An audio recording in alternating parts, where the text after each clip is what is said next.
Chào mừng các bạn đến với chương trình hướng dẫn học lập trình Scratch. Chúng ta sang bài số 9, tạo âm thanh. Nội dung bài học sẽ gồm có 3 phần. Phần thứ nhất, chúng ta sẽ học cách tạo âm thanh cho nhân vật.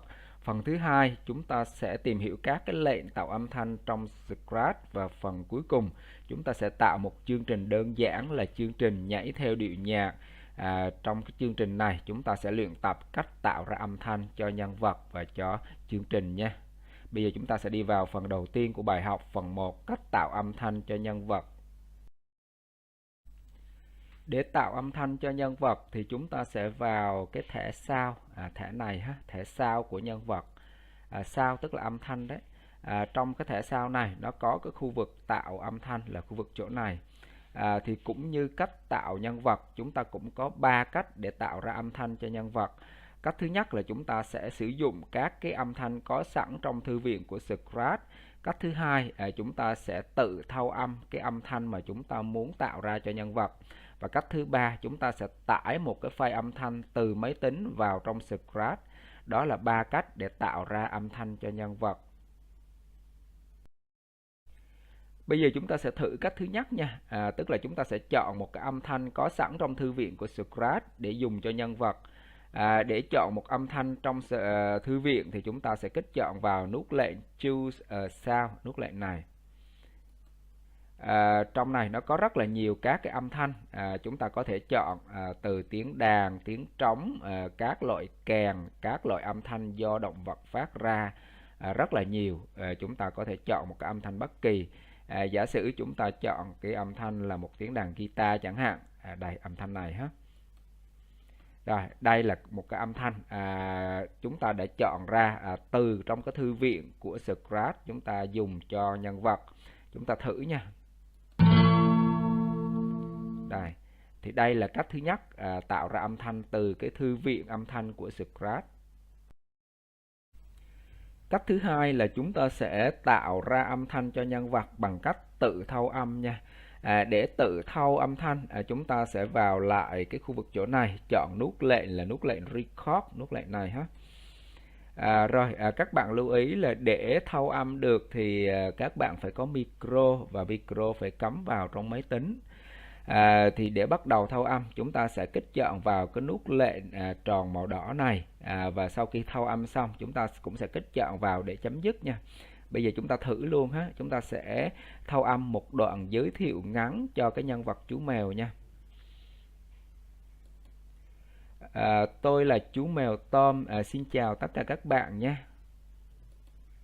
Rồi, sau khi thâu âm xong, chúng ta sẽ kích chọn vào nút lệnh Save để lưu lại. Và đây là cái âm thanh mà chúng ta vừa mới thâu âm xong, với cái tên mặc định là Recording 1. Chúng ta có thể mở ra để nghe thử lại tôi là chú mèo Tom, xin chào tất cả các bạn nhé. Rồi, như vậy là chúng ta đã thử cách thứ hai là tạo ra cái âm thanh cho nhân vật bằng cách tự thâu âm Cách thứ ba là chúng ta sẽ tải một cái file âm thanh từ máy tính vào trong Scratch. Thì để tải một cái file âm thanh từ máy tính vào Scratch, chúng ta cũng vào lại khu vực chỗ này và chọn cái nút lệnh là Upload Sound. Sau đó đi đến cái thư mục mà có chứa cái file âm thanh. Các bạn lưu ý là các cái file âm thanh đây có thể là một cái bài hát, một cái đoạn nhạc mà các bạn yêu thích. Các bạn lên internet và tải về để sẵn trong máy tính Ở đây mình sẽ chọn một cái file âm thanh là một cái bài hát Em yêu trường em Rồi, như vậy là cái file âm thanh với bài hát Em yêu trường em đã được tải từ máy tính vào trong Scratch để sử dụng cho cái nhân vật chú mèo này. Chúng ta có thể thử nha.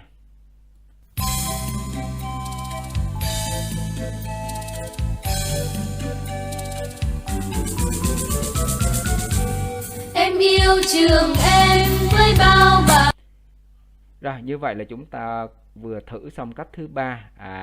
Để tạo ra âm thanh cho nhân vật là chúng ta sẽ sử dụng một cái file có sẵn trên máy tính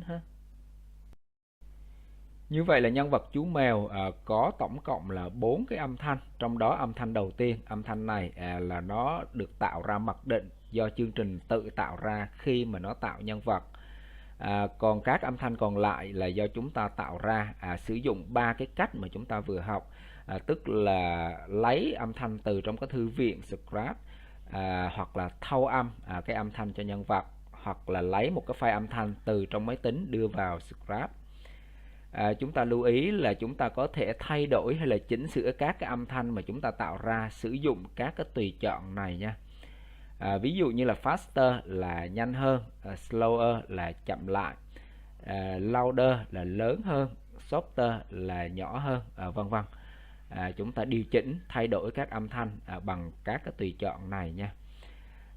Để sử dụng các cái âm thanh này cho nhân vật thì chúng ta sẽ vào cái thẻ code, vào cửa sổ lệnh ở đây ha. Sử dụng các câu lệnh tạo âm thanh, ở đây chúng ta thử nha. Các câu lệnh tạo âm thanh nó sẽ nằm trong cái nhóm lệnh sound, nhóm lệnh này. Chúng ta sử dụng một câu lệnh tạo âm thanh, câu lệnh start sound. Ở đây chúng ta sổ cái mũi tên này ra, chúng ta sẽ thấy là các cái âm thanh mà chúng ta tạo ra cho nhân vật chú mèo nó nằm hết trong cái danh sách này. Chúng ta có thể chọn một trong các âm thanh này.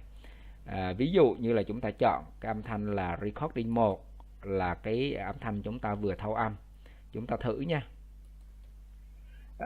Tôi là chú mèo Tom, xin chào tất cả các bạn nhé. Hoặc là chúng ta chọn cái âm thanh là cái file mà chúng ta vừa tải từ máy tính vào, cái bài hát Em yêu trường em ha.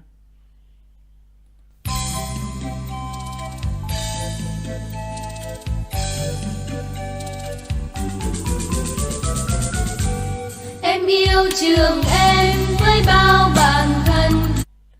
Rồi, đây là cách mà chúng ta tạo ra âm thanh cho nhân vật ha. Như vậy là chúng ta đã học xong các cái cách để tạo ra âm thanh cho nhân vật. Bây giờ chúng ta sẽ sang phần thứ hai của bài học. Chúng ta sẽ đi vào tìm hiểu các cái lệnh tạo âm thanh trong Scratch nha. Các cái lệnh liên quan đến âm thanh nó sẽ nằm hết trong cái nhóm lệnh sound, nhóm lệnh này. Đây, các cái lệnh này ha. Trong đó hai cái lệnh đầu tiên, play sound, until done và start sound, là hai cái lệnh dùng để bắt đầu chơi một cái bản nhạc, một cái file âm thanh. Stop on sound có nghĩa là ngừng tất cả các âm thanh. Change pitch tức là thay đổi cái độ cao. Thay đổi độ cao thì nó có những cái mức, ví dụ thay đổi lên 10 bậc hoặc là 20 bậc, vân vân. Set pitch có nghĩa là thiết đặt cái độ cao hay là thiết lập cái độ cao ban đầu cho cái âm thanh. Clear sound effect là xóa tất cả các hiệu ứng âm thanh.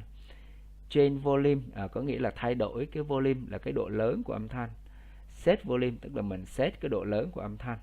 Thì đây là một số các cái câu lệnh liên quan đến việc tạo và điều chỉnh cái âm thanh cho nhân vật. Bây giờ chúng ta sẽ thử sử dụng các cái câu lệnh này để điều khiển nhân vật phát ra âm thanh nha.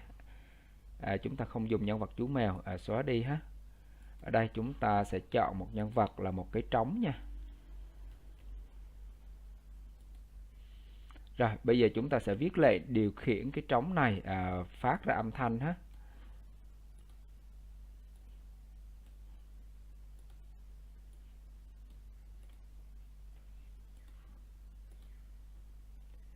Chúng ta sử dụng câu lệnh phát ra âm thanh là lệnh play sound until done.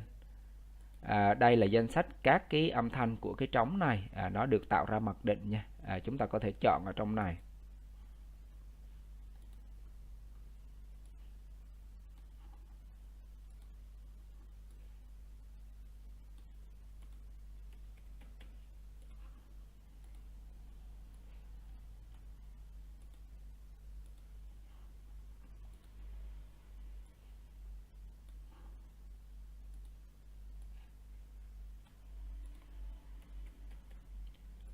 Rồi, đây là các câu lệnh để điều khiển cái trống này, nó phát ra âm thanh. Trong đó câu lệnh phát ra âm thanh là câu lệnh play sound until done, và âm thanh được chọn là âm thanh high conga và low conga. Các âm thanh này nó được tạo mặc định sẵn cho cái trống này. Đồng thời sau khi phát ra âm thanh thì nó sẽ chuyển đổi trang phục. Ở đây cái trống này nó có hai trang phục là trang phục này và trang phục này. Việc chuyển đổi qua hai trang phục nó sẽ tạo ra cái hiệu ứng giống như là cái trống đang được chơi ha. Và các cái âm thanh sẽ được phát ra cách nhau là 0.25 giây, và âm thanh sẽ được lặp lại 4 lần như vậy. Thì đây là các cái câu lệnh để mà điều khiển cái trống này thực hiện phát ra cái âm thanh. Chúng ta thử nha.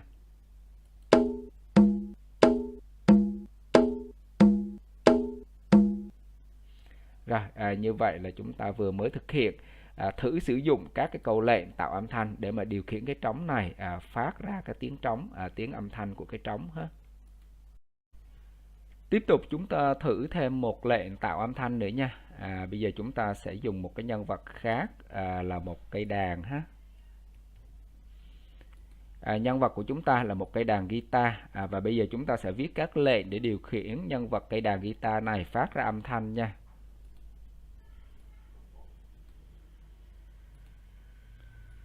Chúng ta sử dụng lệnh Start Sound để tạo âm thanh.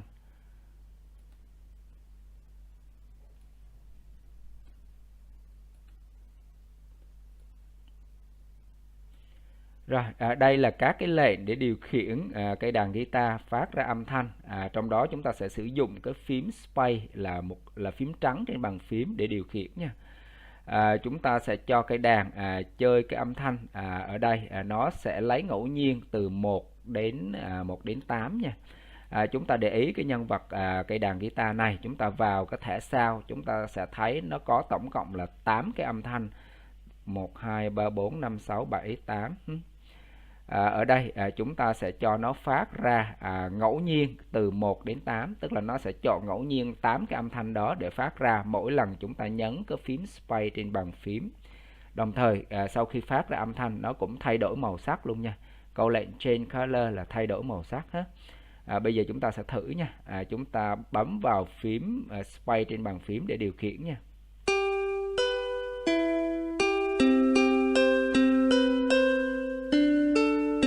Mỗi lần nhấn phím chúng ta thấy nó phát ra một âm thanh mặc ngẫu nhiên, trong đó nó sẽ chọn từ 1 đến 8 âm thanh mà của cây đàn này để phát ra ha. Đồng thời là thay đổi màu sắc của cây đàn luôn ha. Rồi, như vậy là chúng ta đã thử xong câu lệnh phát ra âm thanh, câu lệnh Start Sound. Chúng ta đã học các cái cách tạo âm thanh cho nhân vật cũng như là tìm hiểu các cái lệnh tạo âm thanh trong Scratch. Bây giờ chúng ta sẽ ứng dụng nha. Chúng ta sẽ tạo một cái chương trình đơn giản là chương trình nhảy theo điệu nhạc, luyện tập cái cách sử dụng các cái lệnh mà tạo âm thanh trong Scratch ha. Bước đầu tiên chúng ta sẽ tạo màn hình nền cho chương trình nha. Màn hình nền chúng ta sẽ dùng một cái hình ảnh được lấy từ máy tính. Chúng ta vào đây để tạo màn hình nền và chọn nút lệnh là Upload Backdrop để mà tải một cái hình ảnh có sẵn trên máy tính vào trong Scratch làm màn hình nền nha. Chúng ta vào thư mục có chữ hình ảnh, chọn một cái hình ảnh này nha để làm cái hình nền cho cái chương trình của chúng ta. Đây, hình ảnh này.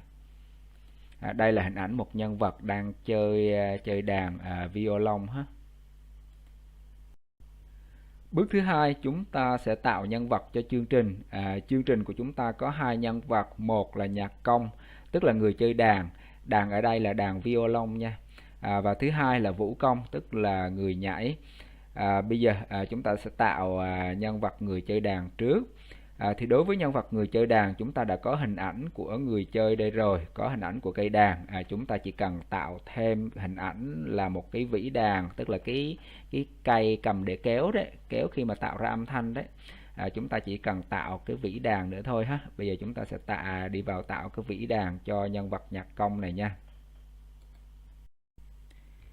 Chúng ta vào đây để tạo nhân vật và chúng ta sẽ sử dụng nút lệnh Pen để vào cái màn hình vẽ nhân vật ở đây nha. Chúng ta sẽ tự vẽ cái nhân vật này. Đây là hình ảnh của một cái cây vĩ đàn, người ta gọi là cây vĩ đàn nha.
Như vậy là chúng ta đã tạo xong hình ảnh của một cái cây vĩ đàn, và chúng ta đã ráp vào cái hình ảnh người nhạc công này để tạo ra một cái tư thế là đang chơi đàn nha.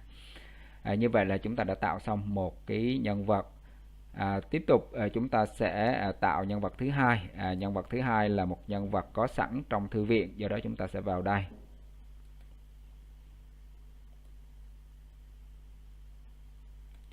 Chúng ta chọn nhân vật này nha. Chúng ta thu nhỏ kích thước của nhân vật này. Đây, nhân vật này chúng ta sẽ sử dụng làm nhân vật vũ công nha, tức là người nhảy.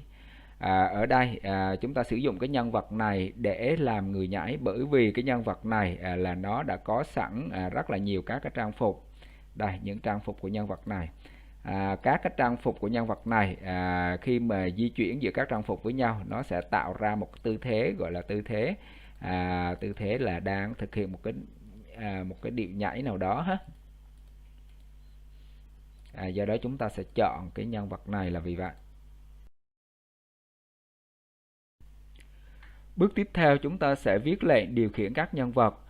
Đối với nhân vật người chơi đàn, chúng ta sẽ viết lệnh để điều khiển cái vĩ đàn này di chuyển lên xuống để tạo ra một cái động tác giống như người chơi đàn đang kéo cái violon ha. Bây giờ chúng ta vào nhân vật vĩ đàn ha. Đây là cửa sổ lệnh của nhân vật vĩ đàn, và các cái câu lệnh cho cái nhân vật vĩ đàn này sẽ bao gồm các lệnh như sau.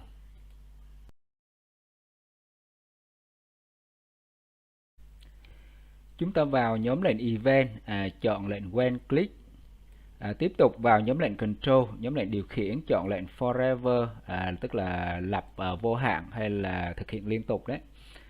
Tiếp tục vào nhóm lệnh Motion, nhóm lệnh di chuyển, chọn lệnh Glide. Glide là lướt ha. Chúng ta cần hai cái lệnh Glide. Lệnh glide thứ nhất chúng ta cho thực hiện trong thời gian 0.15 giây và di chuyển đến tọa độ là 24 và 21 nha. 24 và 21 tức là nó đang ở tư thế này, cái vĩ đàn này nó sẽ được kéo xuống phía, nó sẽ được di chuyển xuống phía dưới đến vị trí này ha. Rồi lệnh glide thứ hai cũng thực hiện trong thời gian 0.15 giây và đến cái tọa độ là 34 và 28 ha. Ở tọa độ này thì cái vĩ đàn này nó sẽ được kéo lên phía trên. Như vậy kết hợp của hai cái lệnh lướt này nó sẽ tạo ra cho cái vĩ đàn này di chuyển lên xuống ha. Chúng ta thử nha. Chúng ta thấy là cái vĩ đàn này nó di chuyển lên xuống nhờ vào hai cái lệnh lướt này ha. Ở đây là lướt xuống và đây là lướt lên.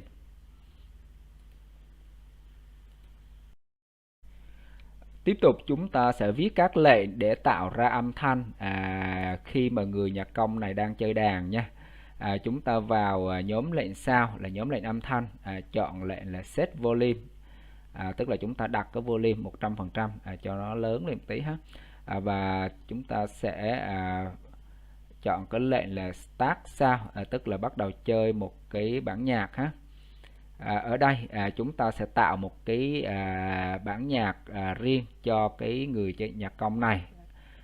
Chúng ta vào cái thẻ sound đây, và chúng ta không dùng cái bản nhạc có sẵn đây ha. Chúng ta vào đây và chọn nút lệnh là Upload Sound, tức là chúng ta chọn một cái bản nhạc mà chúng ta có sẵn trên máy tính đấy. Chúng ta chọn một cái bản nhạc, chẳng hạn bản nhạc này chẳng hạn ha. Rồi chúng ta quay lại cái cửa sổ lệnh và thay đổi cái bản nhạc ở đây. Chúng ta chọn bản nhạc là Save, là bản nhạc mà chúng ta vừa mới tải từ máy tính vào. Như vậy là chúng ta đã tạo cái âm thanh cho cái nhân vật nhạc công này, tức là khi nhân vật nhạc công này kéo cái dây đàn thì sẽ tạo ra một cái âm thanh. Bây giờ chúng ta thử nha.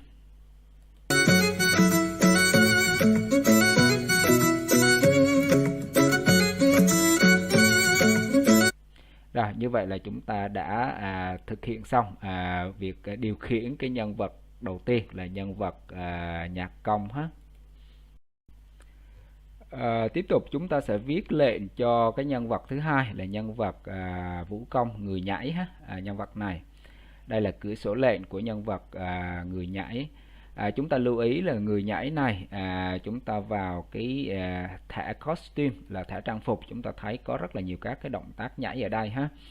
Như vậy các cái lệnh mà chúng ta cần cho cái nhân vật vũ công này thì sẽ gồm các lệnh như sau. Thứ nhất là lệnh when click ha. Tiếp tục là lệnh forever. Và tiếp tục nữa là lệnh next costume, tức là di chuyển giữa các trang phục. Cái lệnh next costume này nó sẽ tạo ra cho cái nhân vật vũ công này di chuyển giữa các trang phục, tạo ra cái tư thế giống như là đang nhảy ha. Để mà giảm cái tốc độ thì chúng ta sẽ dùng cái lệnh là quay. Quay tức là làm chậm lại đấy. Ở đây chúng ta đổi cái thời gian là 0.3 giây. Tức là người này nhảy chuyển đổi giữa các cái trang phục, nhưng mà sau mỗi 0.3 giây, tức là nó chậm lại hơn một tí ha. Ở đây hai câu lệnh next costume và quay nó được lồng trong câu lệnh forever, tức là hai câu lệnh này nó sẽ được lặp lại liên tục không dừng. Do đó cái người vũ công này sẽ thực hiện cái điệu nhảy liên tục không dừng. Nếu muốn dừng, chúng ta chỉ có cách là dừng chương trình thì người vũ công này mới ngừng nhảy. Như vậy là chúng ta đã viết xong các cái câu lệnh điều khiển chương trình. Bây giờ chúng ta sẽ chạy thử chương trình mà chúng ta vừa viết xong nha. Chúng ta vào đây để mở rộng các màn hình sân khấu và kích chọn vào cái biểu tượng lá cờ để bắt đầu chạy chương trình ha.